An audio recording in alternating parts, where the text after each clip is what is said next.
우리 오늘 성령 강림 주일로 주님 앞에 예배 드리고 있습니다. 2000년 전에 마가의 다락방에 임하셨던 성령의 임재하심처럼 지금도 날마다 우리 가운데 임하셔서 우리를 이끌어 주시는 성령님을 사모하는 마음을 가지고 우리가 믿음의 생활을 해 나가야 하겠습니다. 여러분 어떠십니까? 성령 충만한 믿음의 삶을 살아가고 계십니까? 아멘이세요? 예. 그러나 또 때로는요, 우리가 성령님 안에서 올바른 신앙생활을 하지 못할 때가 있다라고 하는 것들을 경험하게 됩니다. 오늘날 적지 않은 그리스도인들이 때로는 성령님을 너무 홀대하는 경향이 있기도 하고요. 또 성령님에 대해서 심각한 많은 오해들을 갖게 되는 경우들이 있습니다. 우리가 성령님에 대해서 오해하는 것 중에 가장 대표적인 것 하나가 성령님이 바로 삼위일체 하나님의 한 위격, 한 인격이신 하나님이시다라고 하는 것을 우리가 잘 인정하지 않고 살아갈 때가 있다는 것이죠. 그래서 마치 성령 하나님을 무슨 능력인 것처럼 비인격적인 어떤 물건인 것처럼 생각하는 경우들이 있고요. 때로는 내가 내 마음대로 조종할 수 있는 대상인 것처럼 잘못 생각하는 경우들이 있습니다. 과거에 보면 일부 부흥사들이 마치 이렇게 성령님을 내가 함부로 통제할 수 있는 것처럼 내가 주기를 원하면 줄 수 있는 어떤 능력이나 물건인 것처럼 생각하는 경우가 있었어요. 그래서 집회 같은 데서 성령 받아라 이렇게 이야기하면 내 말과 함께 마치 성령이 임하는 것처럼 내가 어떻게 조종할 수 있는 대상인 것처럼 그렇게 생각하는 경우들이 있었던 거죠. 아주 심각한 오해죠. 성령 하나님은 사람에 의해서 통제되시는 분도 아니시고요. 우리는 성령 하나님이 인격적인 하나님, 또 삼위일체 하나님의 신성과 권위를 가지신 하나님이시다라고 하는 것을 바르게 믿고 인정할 때 우리는 올바른 그리스도인의 삶을 살아갈 수 있다는 것입니다. 그래서 우리가 반드시 성령님이라고 하는 존칭을 사용하는 것이 올바른 신앙의 태도다라고 하는 것을 우리는 기억해야 된다라고 하는 것이죠. 자, 그에 못지않게 오늘날 신앙생활을 하고 있는 우리의 문제 중에 하나는요, 우리가 성령님을 의지하지 않고 신앙생활을 하는 경우들이 많다는 거예요. 우리가 그리스도인으로서 삶을 살아가는 데 있어서 또 주님을 섬기고 사역을 하는 데 있어서 우리는 반드시 성령님의 주권적인 능력을 의지하는 것이 꼭 필요하다라고 하는 것을 기억해야 된다는 것이죠. 흔히 우리가 그런 이야기를 해요. 사역자들에게 할 수 있는 가장 큰 저주가 뭐냐면 성령 없이 사역하라 이런 이야기라는 거예요. 그러니까 내 지식, 내 노력, 내 능력만 가지고 우리가 주님의 일을 할 수가 없다는 거예요. 우리가 성령님을 의지하지 않기 때문에 하나님의 능력을 나타내지 못하는 것이고요. 하나님의 뜻을 올바르게 분별하지 못할 때가 많다는 것이죠. 그래서 오늘날의 교회가 그저 세상 속에서 평범한 공동체에 머물러 버렸고 정말 세상을 놀라게 하는 경이로운 믿음의 공동체로서의 모습을 상실하고 있는 것이 아닌가 하는 생각이 듭니다. 예루살렘 교회에는요, 성령 충만함을 통해서 세상을 놀라게 하는 믿음의 공동체였습니다. 병자들이 치유되기도 했고요. 성령의 은사와 능력이 풍성하게 나타났습니다. 또 그들은 경제적으로도요, 유무상통을 실천하는 이상적인 경제 공동체를 이루었습니다. 교회는요, 원래 세상을 놀라게 하는 경이로운 공동체였다는 것이죠. 또 성령님은 우리가 어떤 삶을 살아야 할 것인가, 하나님의 뜻에 순종하도록 우리를 이끌어 주시는 분이시라는 것입니다. 사도행전 16장의 말씀을 읽어보면 바울이 아시아에서 복음을 전하려고 할 때 성령께서 바울의 앞길을 막으셨습니다. 사도행전 16장 6절과 7절은 이렇게 말씀합니다. 성령이 아시아에서 말씀을 전하지 못하게 하시거늘 그들이 부르기아와 갈라디아 땅으로 다녀가 무시아 앞에 이르러 비두니아로 가고자 애쓰되 예수의 영이 허락하지 아니하시는지라 말씀합니다. 바울이 복음을 전하려고 하는데요, 성령께서 막으셨어요. 이상하지 않아요? 복음을 전하는데 왜 성령께서 그 길을 막으실까요? 그런데 바울은 이후에 마게도냐 사람의 환상을 보고 난 이후에 하나님께서 자신들을 아시아가 아니라 유럽으로 이끄신다라고 하는 것을 깨닫고 성령의 인도하심을 따라 순종함으로 그 길을 걸어가게 됐습니다. 그 성령님께서는 하나님의 뜻이 무엇인가라고 하는 걸 분별하게 하시고 우리로 하여금 그 길을 걸어가게 하시는 분이 바로 성령님이시다라고 하는 걸 알게 됩니다. 자, 여러분, 그렇다면 오늘 우리의 모습은 어떻습니까? 우리는 정말 하나님의 뜻을 분별하면서 성령께서 주시는 능력을 나타내면서 신앙생활을 하고 있습니까? 혹시 우리는 세상 속에서 너무 무기력한 그리스도인으로 살아가고 있지 않습니까? 우리가 정말 하나님의 뜻을 분별하기보다는 우리 인간의 생각이 앞서고 세상적인 방식이 앞서고 있어서 하나님의 뜻을 그르치고 있는 것이 오늘 우리의 모습은 아닙니까?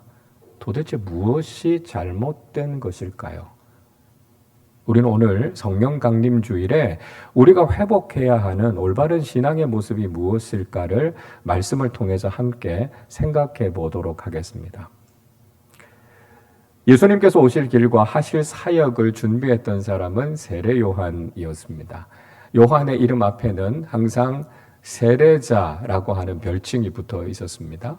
그래서 요한은요, 예수님이 오실 길을 준비했는데 특별히 세례를 베푸는 사역을 통해서 예수님께서 오실 길을 준비했다라고 하는 것이죠. 그래서 우리 기독교 신앙에 있어서는 세례가 매우 중요한 예식입니다. 자, 근데 성경을 읽어보면 성경은 우리에게 두 가지의 세례에 대해서 이야기를 하고 있어요. 우리가 그걸 좀 잘 정리할 필요가 있습니다. 하나는요, 물세례예요. 물세례. 오늘 본문 앞쪽에 있는 4절에 보니까요, 이렇게 말씀해요. 세례 요한이 광야에 이르러 죄사함을 받게 하는 회개의 세례를 전파하니, 이렇게 말씀합니다. 요한이요, 유대 광야에서 많은 사람들에게 회개를 전하는 세례를 베풀었다, 이렇게 이야기하고 있습니다. 오늘 본문인 8절 상반절도 보시죠. 나는 너희에게 물로 세례를 베풀었거니와 말씀합니다. 자, 세례 요한은 물로 사람들에게 세례 주는 일을 했다라고 하는 것을 이야기하고 있습니다. 세례 요한은요, 예수를 믿고자 하는 사람들에게 물 세례를 주고 그로 하여금 그리스도인이 되게 했다라고 하는 것이죠. 그러니까 세례라고 하는 것은 예수 그리스도를 믿는다라고 하는 공식적인 고백임과 동시에 믿음의 공동체 한 일원이 되는 매우 중요한 예전이라는 것을 알 수 있습니다. 다른 하나는요, 성령 세례입니다. 오늘 8절 하반절 말씀인데요, 우리 같이 읽어보겠습니다. 그는 너희에게 성령으로 세례를 베푸시리라. 아멘. 요한은 자신의 뒤에 오시는 분이 있다고요. 자신이 그분의 길을 예비하고 준비하는 사람이라고요. 그분이 오시면 너희에게 성령으로 세례를 베푸실 것이다 라고 하는 것을 말씀하고 있습니다. 예수님께서는 당신의 영이신 성령님을 우리에게 보내주시는 분이시고요. 그래서 우리로 하여금 성령의 은혜와 능력을 충만하게 하시는 분이 바로 예수님이시다라고 하는 것을 말씀하고 있습니다. 성경을 읽어보면 예수님께서 물로 세례를 주셨다라고 하는 기록은 나타나지 않습니다.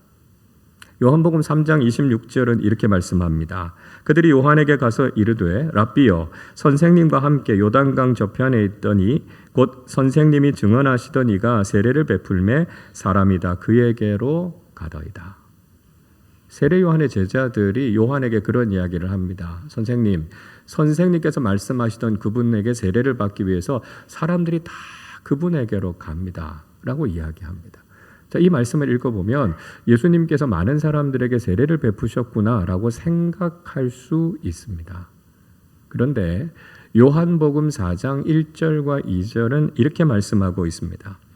예수께서 제자를 삼고 세례를 베푸시는 것이 요한보다 많다 하는 말을 바리새인들이 들은 줄을 주께서 아신지라 예수께서 친히 세례를 베푸신 것이 아니요 제자들이 베푼 것이라 말씀합니다. 사도 요한은 아주 친절하게 예수님 앞에 와서 세례를 받은 사람들이 많았는데 그 세례는 예수님께서 직접 주신 것이 아니라 예수님의 제자들이 준 것이다 라고 하는 것을 이야기하고 있습니다. 이것을 통해서 사도 요한이 말씀하고 있는 것은요, 예수님은 우리에게 성령으로 세례를 베푸시는 분이시다라고 하는 걸 이야기하려고 하는 거예요. 세례 요한도요, 자신이 주는 세례와 예수님의 세례는 근본적으로 다르다는 것을 이야기하고 있습니다. 예수님께서 주시는 세례는 성령으로 주시는 세례다라고 하는 이야기를 하고 있다는 거예요. 예수님께서도 사도행전 1장 5절에서 이렇게 말씀하셨습니다. 요한은 물로 세례를 베풀었으나 너희는 몇 날이 못 되어 성령으로 세례를 받으리라 하셨느니라 말씀합니다.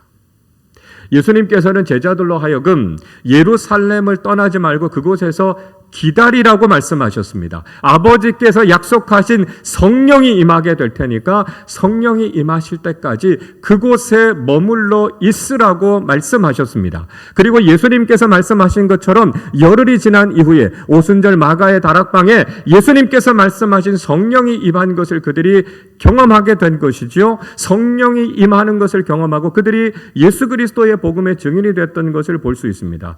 예수님은 성령으로 세례를 베푸시는 분이심을 확인하게 되죠.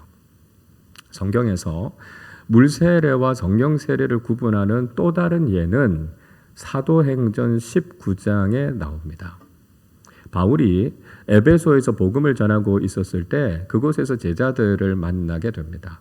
그래서 바울이 그들에게 성령을 받았느냐라고 물었는데요. 제자들은 성령님이 계신 줄도 듣지 못했다 이렇게 이야기합니다. 그래서 바울이 그러면 너희들이 무슨 세례를 받았느냐 재차 질문하게 되고요. 그들은 요한의 세례를 받았을 뿐이라고 대답했습니다. 그때 바울은 사도행전 19장 4절부터 6절에서 이렇게 말씀합니다.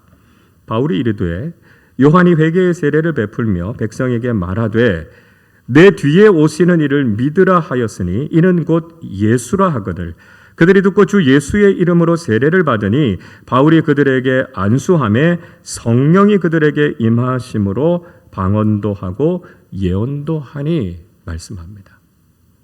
바울은 예수님의 이름으로 성령의 세례를 경험하게 될 것을 이야기했습니다. 그리고 예수의 이름으로 세례를 주었을 때 그들은 그들에게 임하시는 성령님을 경험하게 됐다는 거예요. 그래서 성령의 은사와 능력을 경험하게 됐고 그들은 방언을 하고 예언을 하게 되었다는 것입니다. 여러분, 이 말씀들이 우리에게 가르쳐주는 진리는 무엇입니까? 왜 우리는 예수를 믿고 있으면서도 이렇게 무기력하게 살아가고 있을까요? 예수를 믿는다고 하면서도 왜 우리의 신앙은 이렇게 늘 흔들리는 것일까요? 그 이유는요, 우리가 예수를 믿고 성령의 세례를 경험하지 않았기 때문입니다. 우리가 물세례와 함께 성령 세례를 경험하고 우리 가운데 거듭남의 증거가 나타나야 하는데 그렇지 못하기 때문에 우리의 신앙의 현실이 지금 이런 모습에 머물러 있다라고 하는 것이죠. 이런 상황에 머물러 있었던 대표적인 사람이 바로 니고데모였습니다. 니고데모가 밤중에 예수님을 찾아왔죠. 이 니고데모는 유대인들에게 존경받는 종교인이었고요. 율법에 대해서 아주 박식했던 율법 교사였습니다. 그러나 예수님께서는 아직은 니고데모가 진정한 신앙인이 아니라고 말씀하셨습니다. 요한복음 3장 5절에서 예수님께서는 니고데모에게 이렇게 말씀하셨습니다.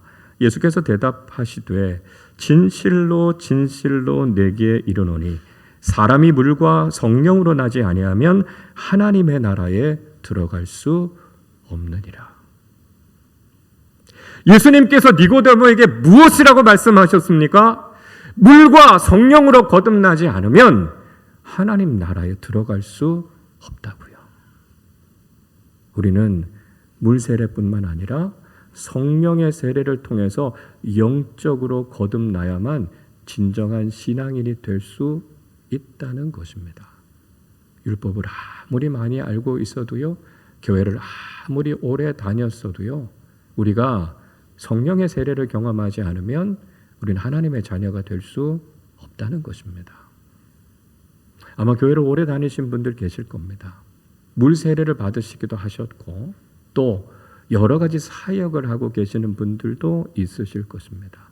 그러나 우리가 물과 성령으로 거듭나지 않으면, 우리가 예수 그리스도를 믿을 때 우리 가운데 임하시는 성령의 세례를 경험하지 않으면 우리는 아직 거듭난 그리스도인이 아니라는 것입니다. 안타까운 것은요, 성령님을 경험하지 않고 성령님에 대해서 잘 알지 못하면서도 내가 그리스도인이라고 착각하는 사람들이 있다는 거예요.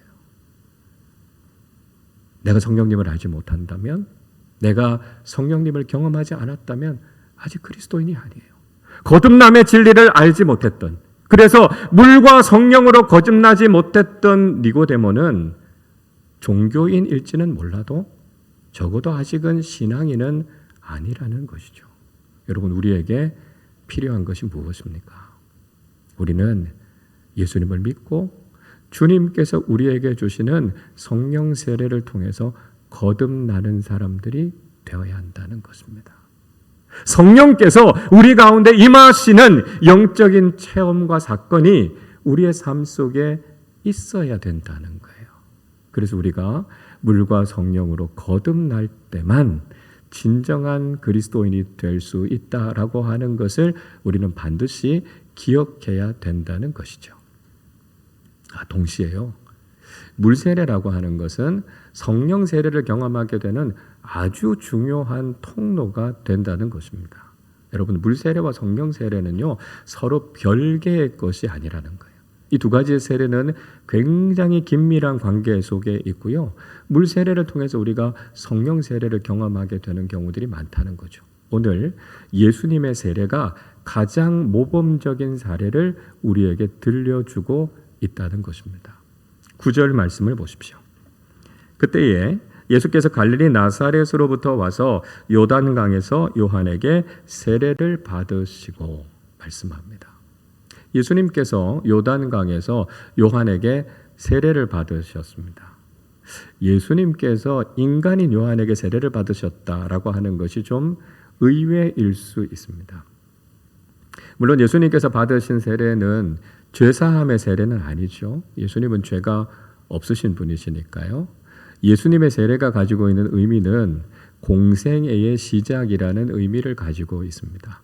그러니까 세례가 가지고 있는 의미는 우리의 죄를 씻는다는 의미와 함께 영적인 시작이라고 하는 의미를 가지고 있어요. 하나님께서 이 물세례의 권한을 사람에게 주셨다, 맡기셨다라고 하는 게 참 놀라운 축복이고요. 예수님께서도 인간인 요한에게 물세례를 받으셨다라고 하는 것을 보면 이 물세례가 얼마나 중요한 것인가라고 하는 것을 예수님께서도 인정하셨다는 것을 알게 됩니다. 여러분, 그래서 우리가 신앙생활 하면서 반드시 물세례를 받으셔야 됩니다. 교회를 오래 다니셨지만 세례 받지 않고 이렇게 미루시는 분들이 있으신데요, 잘 준비하셔서 꼭 세례를 받으시기를 바랍니다. 자, 그런데 중요한 사실이 있습니다. 예수님의 물세례는 성령 세례를 동반했다는 것입니다. 오늘 10절과 11절의 말씀을 같이 읽겠습니다. 곧 물에서 올라오실새 하늘이 갈라짐과 성령이 비둘기같이 자기에게 내려오심을 보시더니 하늘로부터 소리가 나기를 너는 내 사랑하는 아들이라 내가 너를 기뻐하노라 하시니라. 아멘. 예수님께서 요단강에서 세례를 받으셨어요. 세례를 받고 올라오실 때 하늘이 열리면서 성령께서 비둘기와 같이 임하시는 것을 경험하게 됐다는 것입니다. 그러니까 예수님의 물세례는 성령 세례와 함께 나타나게 됐다는 거예요. 성령께서 임하시는 증거와 현상이 나타났다는 것이죠. 그 현상이 무엇이었습니까? 소리가 들렸다는 거예요. 하나님께서 예수님을 향해서 내 사랑하는 아들이라고요. 내가 기뻐하는 자라고 하나님께서 말씀하셨다는 거예요. 여러분, 성령이 임할 때요, 우리는 이런 영적인 체험을 하게 된다는 거예요. 성령께서 임하시는 증거와 현상이 나타나게 된다는 것입니다. 성령께서 우리를 영적으로 변화시키시고 우리에게 주시는 능력, 은사, 성령의 임하심의 증거들이 나타나게 된다는 거예요. 그래서 예수님의 세례는 우리가 물 세례를 받음과 동시에 반드시 성령 세례를 받아야 된다는 것을 이야기합니다. 우리가 영적인 체험을 통해 그리스도인으로 거듭나는 것이 올바른 세례의 모습이다라고 하는 것, 모범적인 세례의 모습을 예수님께서 오늘 본문을 통해서 우리에게 보여주고 계신 거예요. 자, 이런 사실은 초대교회 사도들의 설교를 통해서도 발견하게 됩니다. 오순절 성령 강림 사건을 경험했던 베드로와 많은 사도들은 그리스도인들이 반드시 물 세례와 성령 세례를 경험해야 된다라고 하는 것을 강조했습니다. 베드로가요, 많은 사람들에게 복음을 전했을 때 사람들은 복음을 듣고 마음에 찔림을 경험하게 됐습니다. 그리고 그들이 어떻게 해야 될지를 베드로 사도에게 묻죠. 사도행전 2장 38절에서 이렇게 말씀합니다. 베드로가 이르되 너희가 회개하여 각각 예수 그리스도의 이름으로 세례를 받고 죄사함을 받으라. 그리하면 성령의 선물을 받으리니 말씀합니다. 복음을 들었다면요, 회개하고 예수 그리스도의 이름으로 세례를 받을 것을 이야기합니다. 그러면 성령의 선물을 받게 될 것이라고 말씀합니다. 성령의 세례가 임하게 된다는 것이죠. 영적으로 거듭남을 경험하게 된다는 것입니다. 성령님의 나타나심을 경험하게 되고요, 성령께서 부어주시는 은혜와 능력과 은사를 경험하게 된다는 것입니다. 여러분, 이 두 가지 세례를 경험하셨습니까? 예수를 믿고 우리가 물 세례를 받았을 뿐만 아니라 성령으로 거듭나는 체험을 하셨습니까? 우리가 성령님께서 우리 가운데 임하셔서 우리에게 주시는 성령의 선물을 받으셨습니까? 우리가 이렇게 거듭나야만 진정한 그리스도인이라는 것입니다. 여러분, 성령께서 우리에게 주시는 선물, 성령께서 우리에게 임하실 때 우리에게 나타나는 증거는 무엇입니까? 가장 기본적인 것은요, 우리가 예수 그리스도를 구주라고 고백하게 된다는 것입니다. 고린도전서 12장 3절은 이렇게 말씀합니다. 그러므로 내가 너희에게 알리노니 하나님의 영으로 말하는 자는 누구든지 예수를 저주할 자라 하지 아니하고 또 성령으로 아니하고는 누구든지 예수를 주시라 할 수 없느니라. 사도 바울이 뭐라고 이야기하고 있습니까? 우리가 성령으로 세례를 받았다는 가장 기본적인 증거는 우리의 입술을 열어서 예수 그리스도를 구주요 주님이라고 고백하게 되는 것입니다. 여러분, 예수님께서 여러분의 주님이십니까? 예수님께서 여러분의 구원자이십니까? 확실하게 아멘이라고 대답할 수 있는 것은 성령께서 내 안에 계시다는 증거입니다. 우리가 성령 세례를 받고 거듭났다는 증거죠. 바울은 성령 세례의 증거가 거기에서 머물러 있다고 이야기하지 않습니다. 그 이외에 성령께서 베풀어 주시는 많은 은사들을 경험하게 된다고 이야기해요. 고린도전서 12장을 계속해서 읽어보면 성령께서 주시는 선물에 대한 이야기를 하고 있습니다. 어떤 사람에게는 지혜의 말씀을, 어떤 사람에게는 지식의 말씀을, 어떤 사람에게는 믿음의 은사를, 어떤 사람들에게는 예언의 은사를, 어떤 사람에게는 병고침의 은사를, 또 어떤 사람에게는 방언 말함과 통역의 은사를 주신다고 말씀합니다. 성령의 세례가 임하게 될 때 성령께서 주시는 은사와 선물이 우리의 삶 속에 나타나게 된다는 거예요. 그래서 고린도전서 12장 11절에서 이렇게 말씀합니다. 이 모든 일은 같은 한 성령이 행하사 그의 뜻대로 각 사람에게 나누어 주시는 것이니라 말씀하고 있습니다. 성령께서 우리 가운데 임하시면 우리로 하여금 예수 그리스도를 구주로 영접하게 하시고요. 성령께서 주시는 은사를 경험하게 하고요. 각 사람의 믿음의 분량대로 성령께서 나누어 주시는 영적인 체험과 변화를 경험하게 된다는 거예요. 우리가 물세례와 함께 바로 이 성령의 세례를 경험하고 거듭나야만 진정한 그리스도인이 되고 그리스도인답게 살아갈 수 있다는 것을 우리는 꼭 기억해야 한다는 것입니다. 마지막으로 한 가지만 더 정리해 보겠습니다. 우리는 물세례와 함께 반드시 성령 세례를 받아야 합니다.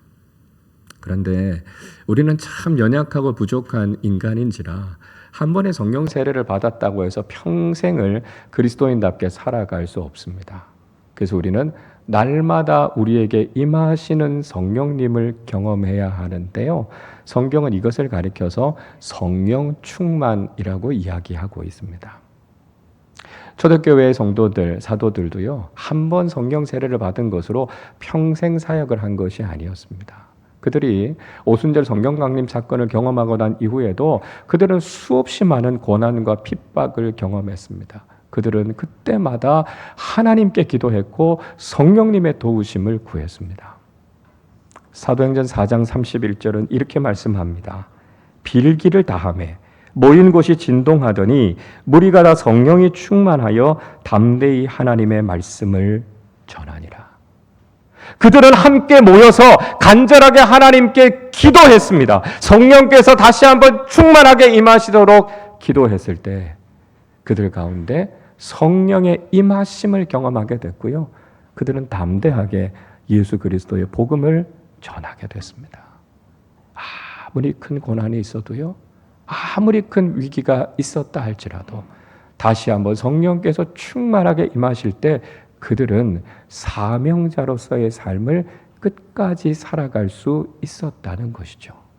사도 바울은 에베소서 5장 18절에서 이렇게 이야기합니다. 술 취하지 말라. 이는 방탕한 것이니 오직 성령으로 충만함을 받으라 말씀합니다. 사도 바울은 그리스도인들을 향해서 성령으로 충만함을 받을 것을 이야기합니다. 이 말씀은 헬라어 현재형으로 쓰이고 있는데요.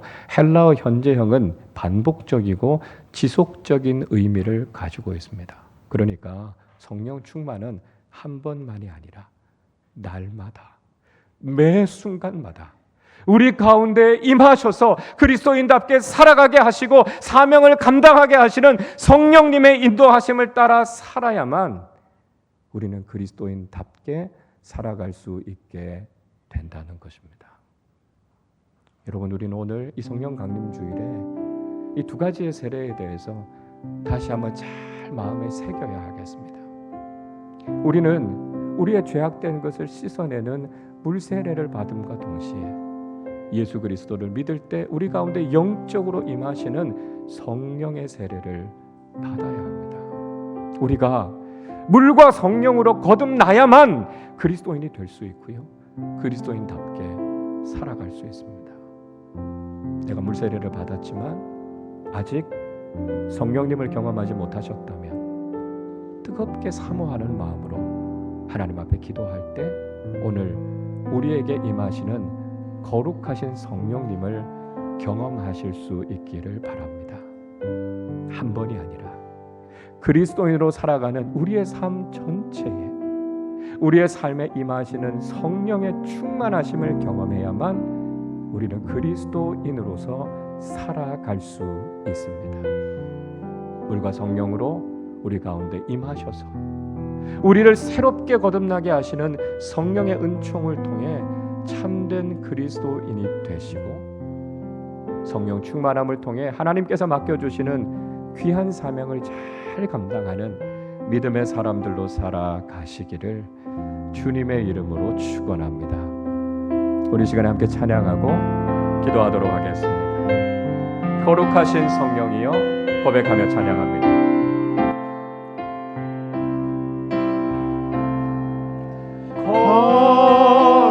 거룩하신 성령이여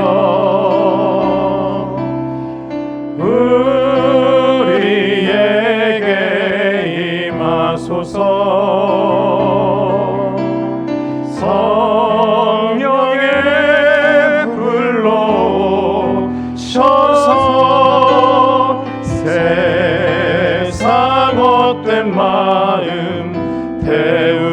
임하소서. 손 들고 주를 바랄 때 성령이여 성령이여 성령이여 우리 손을 들고 찬양할까요? 거룩하신 성령이여 거룩하신 성령이여 우리 손을 들고 찬양합니다. 우리에게 임하소서. 성령의 불로 성령의 불로 오셔서 세상 헛된 마음 태우소서. 손 들고 주를 바랄 때 성령이여 성령이여 성령이여 임하소서. 성령이여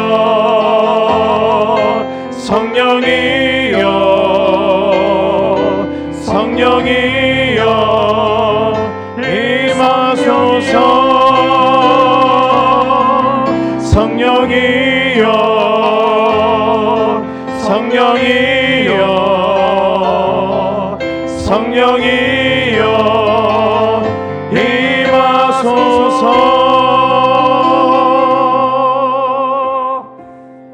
우리 말씀을 생각하며 함께 기도하겠습니다. 여러분, 우리는 물 세례와 함께 성령 세례를 경험하는 사람들이 되어야 합니다. 우리의 모든 죄를 씻음과 동시에 우리를 거듭나게 하시고 우리로 하여금 그리스도 안에서 새로운 인생을 살게 하시는 성령님의 거듭남의 역사가 우리 가운데 있어야 합니다. 오늘 이 시간 다시 한번 간절히 사모하며 기도할 때 약속하신 주의 성령이 우리 가운데 임하셔서 물과 성령으로 거듭난 그리스도인들이 되게 하여 주옵소서. 물세례를 경험했지만 아직 성령 안에 거듭나지 못하신 분이 있다면 뜨겁게 사모하는 마음으로 성령님 우리 가운데 임하여 주옵소서. 우리 가운데 임하시는 성령님을 통하여 우리에게 영적인 거듭남의 은혜가 있도록 성령께서 주시는 은혜와 능력을 통하여서 그리스도인다운 삶을 살아가게 해달라고 기도하겠습니다. 날마다의 삶 속에서 성령 하나님 우리 가운데 임하여 주셔서 그리스도인으로서의 사명과 올바른 그리스도인의 삶을 살아가는 복된 믿음의 사람들 되게 해달라고 우리 말씀을 생각하면서 함께 합심으로 기도하겠습니다. 하나님 아버지 감사합니다. 주님 우리 가운데 성령을 약속해 주셨는데 하나님 간절히 사모하며 기도할 때 성령 하나님 우리 가운데 임하여 주옵소서.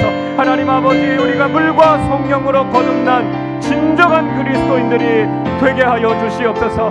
믿을 때에 성령을 받았느냐 말씀하시는 것처럼 주님 우리가 예수 그리스도를 믿고 성령의 세례를 경험하게 하여 주셔서 성령의 나타나심과 성령의 은사와 성령의 능력을 통하여 거듭난 하나님의 사람들이 되게 하여 주시기를 원합니다. 하나님 그래서 예수 그리스도가 나의 구주이심을 고백하는 구원의 확신 가운데 살아가게 하여 주시고 성령께서 우리에게 주시는 은사와 선물을 통하여 능력 있는 그리스도인의 삶을 살아가게 하여 주옵소서. 하나님 아버지 우리가 육신의 노예로 살아가지 않게 하여 주시고 영의 사람들이 되게 하시고 영적으로 충만한 사람들이 되게 하여 주셔서 하나님의 뜻을 분별하며 하나님의 능력을 선포하며 살아가는 믿음의 사람들이 되게 하여 주시옵소서. 날마다 우리 가운데 임하시는 성령님을 기대하며 성령 충만한 그리스도인으로 살아가게 하여 주셔서 하나님의 뜻에 순종하며 하나님 나라를 위해 쓰임받으며 주님의 은혜를 충만하게 경험하는 믿음의 공동체로 성령의 사람들로 살게 하여 주시옵소서. 예수 그리스도를 보내주셔서 우리를 구원해 주시고 성령님을 통해 거듭나게 하신 하나님의 놀라우신 은혜에 감사를 드립니다.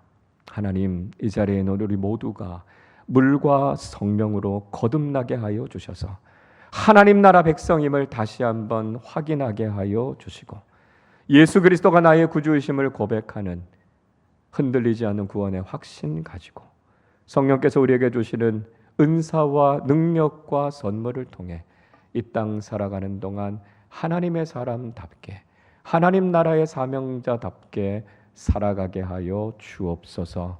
하나님, 아직 성령님을 경험하지 못하신 분들이 있다면 이 시간 우리 가운데 임하시는 거룩하신 성령이시여 우리의 마음을 주관하여 주시고 우리를 거듭나게 하여 주셔서 참된 그리스도인 되게 하여 주옵소서.